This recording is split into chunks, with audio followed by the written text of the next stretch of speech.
bem, pessoal, a gente vai entrar direto aqui, na verdade, num debate, né, com dois advogados, o Anderson First e a Maíra Scavuzzi, dois advogados, para falar um pouco sobre essa decisão do TOEFL de ontem, também esclarecer. Comecei o programa aqui, Anderson e Mayra, falando o seguinte, que importante, independentemente das opiniões em relação à quantidade, se você é a favor ou não, se você acha que o Congresso deve regular ou não, essa nossa conversa aqui é uma conversa esclarecedora sobre o julgamento, independentemente de opiniões. E eu começo aqui pelas mulheres, perguntando o seguinte, Mayra. O voto ontem do Toffoli, que acabou abrindo uma divergência, né? Ele parecia que ia, numa maioria, em determinado momento, abrir uma divergência, ou seja, foi um voto que não deu nem para um lado nem para o outro, o julgamento continua 5-3, né? E vai ser decidido só efetivamente na terça-feira, quando aí tem outros ministros para votar, precisando mais de um voto aí para a maioria. Queria saber o que, primeiro, o que é que você achou do voto do Toffoli e como você acha que o Supremo tem se comportado nessa questão. Mais uma vez, muito obrigado a você aqui pela presença aqui nessa sexta-feira, sextou, 21 de junho. Boa tarde, Léo. Boa tarde, Henderson, meu querido amigo. Tenho certeza que estamos aqui no debate hoje mais pelos fundamentos do que pela conclusão do ministro Toffoli. Bom, Léo, eu tenho, com relação ao voto do ministro Toffoli, duas divergências fulcrais. A primeira é que constrói toda uma argumentação técnica para, no fim do dia, dizer que o artigo 28, que diz respeito sobre o uso de entorpecentes, é constitucional. Me parece que esse artigo está um pouco além da salvação. Eu entendo que o consumo de drogas é uma escolha que está no âmbito ético do indivíduo, diz respeito às escolhas éticas que o indivíduo faz para si próprio, e que o Estado não pode, por meio do direito penal, por meio do direito administrativo sancionador ou que o valha, regulamentar de nenhuma maneira. O Estado, conforme eu entendo, apenas tem o papel de regulamentar, via direito penal, administrativo sancionador e etc., condutas do indivíduo em relação ao outro. Aquilo que a gente chama de condutas que pertencem ao âmbito da moral. O âmbito da ética está além, está, na verdade, aquém, né, da esfera do poder regulamentar do Estado. Então, para mim, esse artigo, ele é, de início, inconstitucional. Não há como constitucionalizá-lo por meio do raciocínio do ministro Toffoli, porque o artigo dá ao Estado o poder de interferir, de se imiscuir numa esfera que eu tenho por indevassável por meio do poder estatal, que é a esfera ética do indivíduo, das escolhas que o indivíduo faz para si próprio. Muito bem. Agora, o Henderson, qual a avaliação? Começando aqui pelo voto do Toffoli, depois a gente vai para o debate geral. Mas como você avalia o voto do Toffoli ontem? Léo, queria começar agradecendo pelo espaço que você dá, você contribui muito com a compreensão da sociedade do que é que realmente está sendo discutido aqui. E quero dizer também que é um privilégio, que boa escolha da Mayra, que é uma queridíssima amiga, e fora daqui a gente continua esses debates também, tá? Então aqui vocês estão assistindo uma parte do que a gente sempre debate. Léo, que ótimo. O voto do ministro Toffoli, ele demonstra a complexidade que é o Poder Judiciário. Ele não é que nem o futebol, que é a favor ou contra. Aqui nós estamos vendo um claro exemplo de que os ministros votam e tenta-se organizar esses votos em a favor e contra, mas é muito mais complexo do que isso. Então, uma coisa que já está clara e já tem maioria, e o próprio fundamento do ministro Toffoli é nesse sentido, é de que é necessário, é urgente que se faça uma distinção de traficante para usuário. Isto porque, na prática, a falta de um critério faz com que os órgãos de repressão do Estado, para pessoas mais ricas e brancos, e normalmente homens, seja aplicado, isso daqui é usuário. E a mesma quantidade para pobres ou pretos é tido como traficante. Então veja que a Constituição não admite este tipo de tratamento desigual. Há um racismo que precisa ser resolvido e já há uma maioria para isso. E agora vem então a questão de qual é o critério, qual é a quantidade que deve ser tida como tráfico ou a quantidade que deve ser tido como uso pessoal. E aqui vem um ponto, e esse é o preâmbulo do voto do ministro Toffoli. Veja, a gente não tem ainda o texto do voto do ministro para poder avaliar, a gente tem o que ele falou ali na sessão. E ele começa dizendo que o grande problema, isso só chegou até ali, porque quem precisava ter regulado isso não regulou adequadamente. Veja, eu organizei um livro chamado Direito da Cannabis, com vários advogados que atuam no setor regulatório, e há uma unanimidade de que a regulação da cannabis no Brasil, inclusive para uso medicinal e industrial, é muito mal feita. Quando o ministro Toffoli pede vista lá em março, ele já sinaliza isso. Eu acho que a Anvisa precisa se manifestar. É uma agência de saúde. E de lá para cá, em nenhum momento a gente viu qualquer mobilização da Anvisa nesse sentido. Era uma oportunidade. E ela não aproveitou esta oportunidade. E aí, então, o voto do ministro é, olha, nós podemos decidir aqui, mas a palavra final, que eu sugiro que aconteça em até 18 meses, precisa vir de um órgão adequado. É este o ponto que ele coloca, que fica um pouco confuso quando a gente ouve o concerto todo. Porque, ao ouvir, dá a impressão que ele falou, é proibido, mas está permitido. Porque toda a fundamentação dele vai no sentido de que tem que diferenciar e tem que estabelecer uma quantidade. Mas ele conclui dizendo essa quantidade quem tem que dizer é a Anvisa ou o legislador. É uma técnica, inclusive, Léo, que ele já usou em outros votos que foram tidos como polêmicos. Como ele passou, seja com destaque, seja nos bastidores dos três poderes, o ministro Toffoli, ele usualmente vota pela institucionalidade e diálogo dos poderes. Mas aí dificulta nesse fla-flu de onde é que encaixa o voto dele, se a favor ou contra. Muito bem. Mayra, só para que fique claro aqui a sua argumentação, não que não tivesse sido clara a sua inicial, vamos dizer assim, mas para que a gente deixe ainda mais claro para quem está nos assistindo esse debate. Uma coisa, não foi só o Toffoli, né, Henderson, que falou da Anvisa. Outros ministros também falaram, na verdade, dessa definição. Como você vê, Maria, essa questão da definição da quantidade em relação a essa diferença do usuário para o traficante? Que eu acho que mesmo em relação à definição da quantidade, a gente ainda vai ter muita confusão, porque a gente sabe de poderes discricionários lá da ponta, de policiais e dos próprios juízes, a depender da situação. Mas, Mayra, contigo, vamos lá. Relativamente ao critério da quantidade para diferenciação entre usuários e traficantes, eu acho que, em vista do que nós temos hoje, é um avanço, porque ao menos é um critério objetivo. Hoje, a lei não traz critérios objetivos para diferenciar o usuário e o traficante, a gente não tem uma jurisprudência uniforme sobre critérios para diferenciar o usuário e o traficante, critérios que sejam, de fato, critérios objetivamente aferíveis. E aí, no fim do dia, a questão fica relegada a avaliações muito pessoais de magistrado para magistrado. E isso dá espaço para que preconceitos inautênticos ganhem protagonismo no julgamento. No fundo, o fulano que mora num bairro nobre e é pego com 1 quilo de maconha é usuário, comprou para estocar, ele não vai ficar o tempo inteiro indo comprar. E aquele que é pego com 3 cigarros de maconha perto de uma comunidade carente e R$ 2 estava ali com droga para tráfico.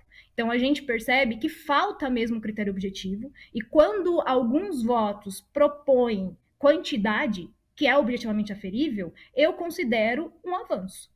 Agora, qual vai ser essa quantidade? Aí é um outro debate. E nisso eu concordo com o Henderson. O judiciário tem chamado, e precisa de fato chamar, outras esferas institucionais para o debate, porque essa questão é uma questão transdisciplinar, complexa, que o juiz sozinho, que o ministro sozinho não pode e não consegue definir. Eu sou em relação a continuar aqui em relação a essa questão da quantidade, em relação a como você vai fazer essa diferenciação entre traficante e usuário. Na prática, isso vai se dar de que forma? Como é que como é que isso se dá? A pessoa vai lá, acaba que a polícia vai fazer ali tem uma atuação, acaba recolhendo ali aquela droga. Como é que funciona isso? Vocês que atuam diretamente ali na base, né? Vamos dizer assim, no direito da rua, efetivamente. Como é que você imagina que isso vai ser feito? Léo, eu vou dizer como é hoje e como a gente gostaria que fosse, ou que venha a se tornar.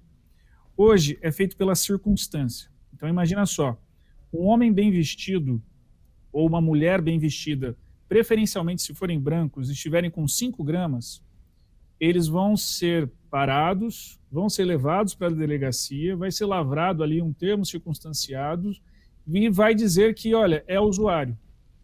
E aí isso vai para o delegado, que vai dizer é usuário, que vai para o promotor de justiça, vai dizer é usuário, que vai para o juiz, é usuário. E ele dá uma bronca, e essa pessoa não vai sofrer, não vai perder a primariedade nem nada. E como a Mayra bem disse, se é um garoto preto, que está ali com 3 cigarros de maconha, que não dá nem 2 gramas, tá? Mas ele está andando ali com os amigos, e alguma autoridade interpretar que aquilo parece que ele está traficando, já vai ser enquadrado como tráfico, ele é preso de uma forma austera, ele já vai ser enquadrado, ele pede já uma série de benefícios processuais, inclusive, já é maltratado, já fica preso preventivamente, o promotor já denuncia por tráfico e provavelmente o juiz vai condenar por tráfico, porque as estatísticas falam assim. Quando tivermos um critério objetivo, e aqui vem um ponto, a gente não sabe se vai ser 5, se vai ser 10, 25 ou 60, como também um dos ministros sugeriu, e cá entre nós, Léo, é importantíssimo esse dado, porque não tenha dúvida, quando chegarem à conclusão de que é 10, nós vamos ver as pessoas milimetricamente andando com 9,5 na rua. Então isso tem uma importância crucial. As pessoas vão se comportar seguindo essa decisão. Então, por isso é relevante nós sabermos o impacto e as consequências que esta decisão vai ter. Então, estabelecido um critério, mesmo que provisório, porque se o ministro Toffoli conseguir convencer da importância desse diálogo e dar um voto e convencer que a maioria dê um voto pela provisoriedade, ou seja, enquanto não definirem, nós deixamos definido, porque o Supremo já fez isso antes, tá, Léo? Várias vezes, imagina, por exemplo, direito de greve de servidor público. Seria regulado pelo próprio Legislativo, nunca foi. E aí, então, o Supremo fala, enquanto não resolverem, aqui está a decisão para realizarem um direito de greve. Aqui provavelmente vai ser a mesma coisa. Então, com este critério, se a polícia parar alguém, e vai ter que ter uma balança. Olha, está com mais do que a quantidade que foi estabelecida no voto ou que a Anvisa posteriormente estabeleceu. Então é tráfico de drogas. Aí segue todo o aparato de persecução criminal que o Estado tem para traficante. Não é menos. Então o que nós temos aqui? Tem que alguém dar uma bronca, ele tem que fazer algum curso para saber dos riscos para a sua saúde? Que o Supremo também pode definir isso agora.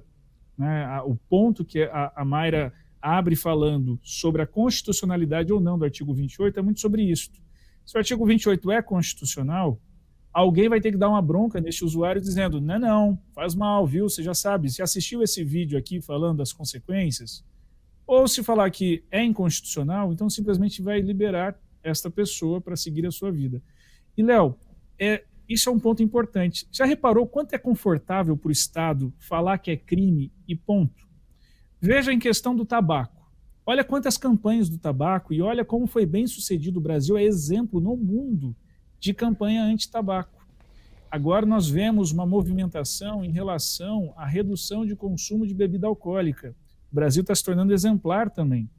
Veja como muda e como a gente melhora a nossa sociedade, a gente cuida melhor um dos outros, a gente trata isso como uma questão de saúde pública e não como uma política de guerra, de crime e de que tem que prender e assim por diante.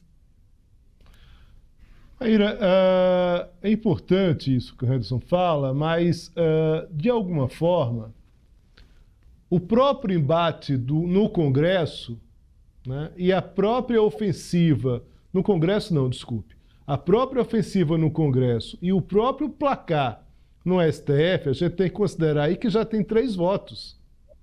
Né? Tem uma maioria de 5 até agora, mas tem 3 votos, ou seja, é um assunto de fato que me parece que se na sociedade tem uma divisão, a gente vê aqui, inclusive pelos comentários aqui das próprias pessoas que estão nos assistindo, mas também dentro do Supremo tem uma divisão, se não maioritária, né, com maioria, mas pelo menos ali já tem 3 votos efetivos. Como é que você acha, Maíra, que isso vai se dar? E aqui eu vou fazer um pouco de uma tentativa da gente fazer uma relação entre história e Supremo Tribunal Federal e também a própria imagem do Supremo Federal neste momento dessa polarização política brasileira. É uma situação que me parece que, mesmo se tendo uma definição agora no Supremo, a gente corre o risco desse debate continuar aberto. Queria um pouco da tua avaliação sobre o que eu estou, vamos dizer assim, inquieto aqui em relação a esse julgamento. Léo, você tem toda a razão, seus receios não são infundados. Eu acho que nós temos visto ao longo dos últimos anos uma queda de braço que se renova capítulo a capítulo entre o Supremo e o Legislativo. Existem posições variadas no Supremo. Se vingar a posição de que, de algum modo, não é punível, não é crime a conduta de usar entorpecente, no caso a maconha, se vingar essa posição, corre o risco de o Congresso editar uma lei depois que venha a novamente criminalizar o uso da maconha em específico, como já tem tentado, já existem aí projetos nesse sentido, e aí o Supremo vai de novo entrar num entrave institucional com o Congresso Nacional.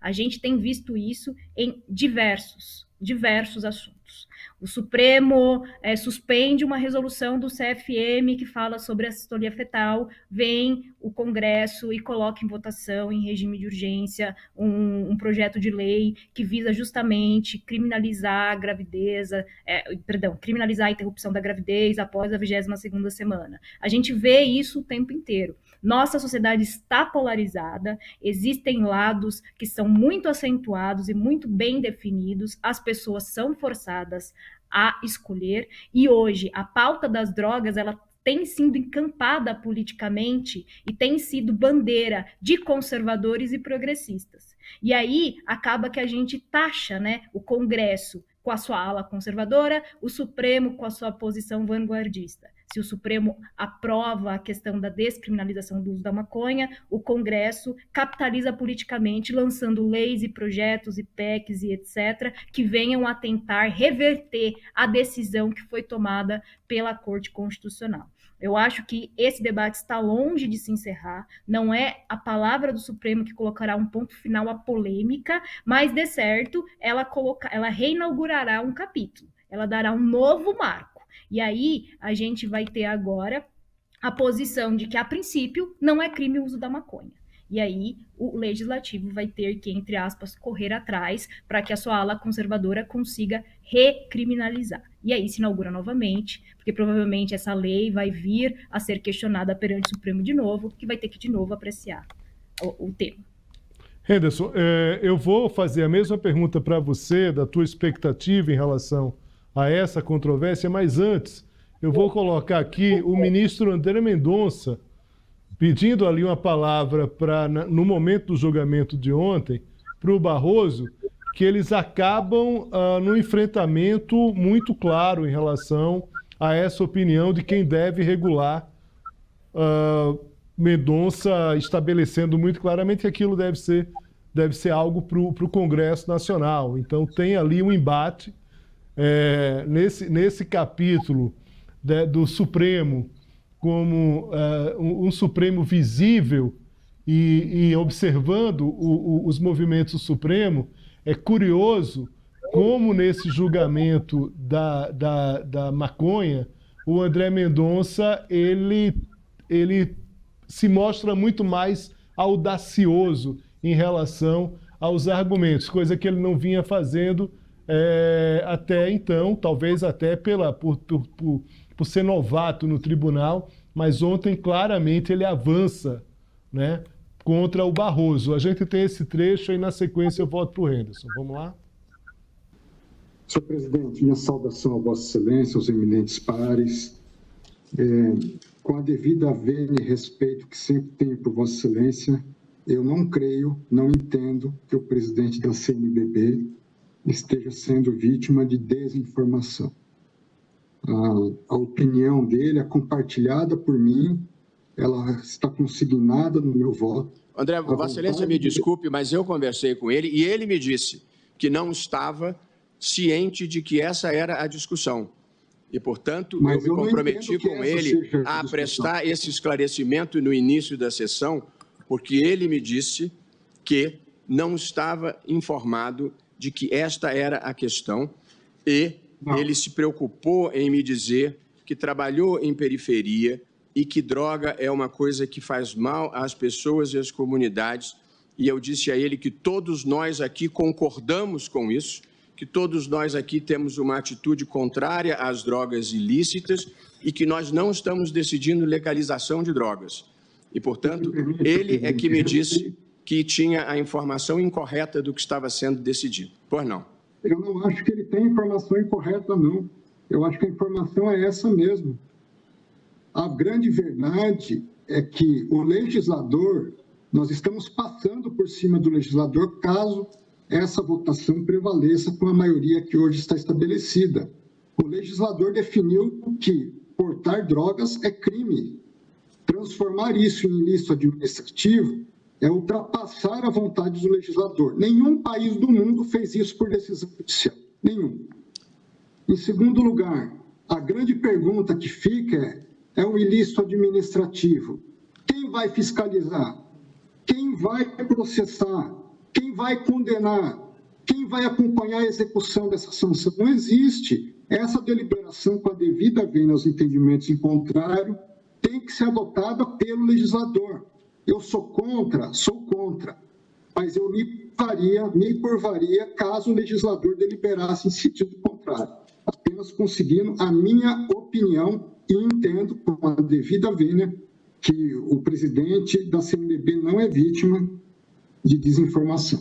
Bom, Vossa Excelência acaba de dizer a mesma coisa que eu disse, apenas com um tom um pouco mais panfletário. Eu, ao início da sessão, disse, estamos discutindo se é ato ilícito administrativo ou se é ato ilícito penal. Vossa Excelência entende que é ato ilícito penal e tem todo o direito de achar, mas a minha explicação foi absolutamente correta do que está sendo decidido aqui, se é ilícito penal ou se é ilícito administrativo. Curioso, Henderson, pelo seguinte, o nosso chefe aqui do jornalismo, Luiz Weber, junto com o Felipe Recondo, tem um livro mostrando como o Supremo Tribunal Federal se uniu nas questões aí em relação aos próprios movimentos de Bolsonaro.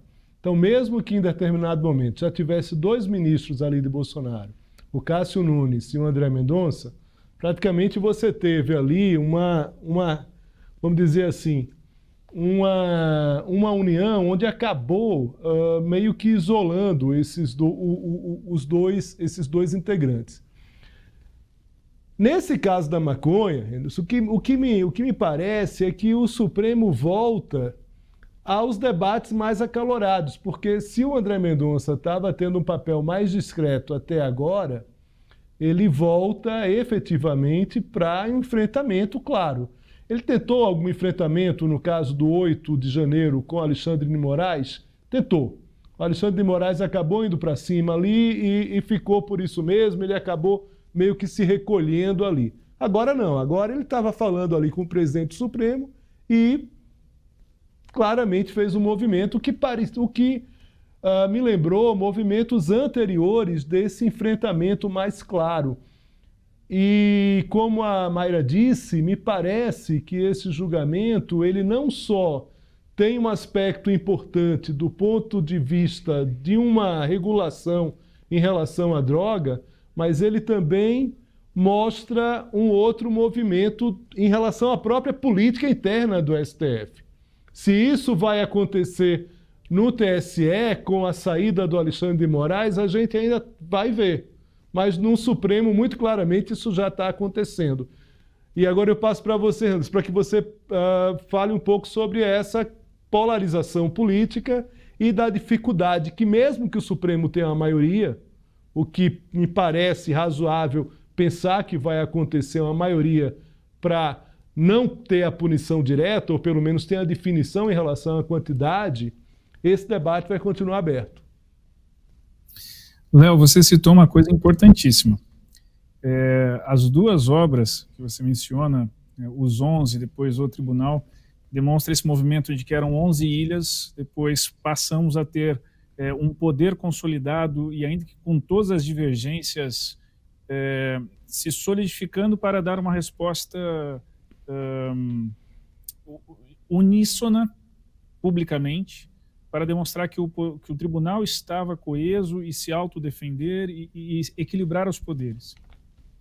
Eu devo dizer que eu fico feliz de que o tribunal possa demonstrar agora suas dissonâncias sem nenhum risco institucional.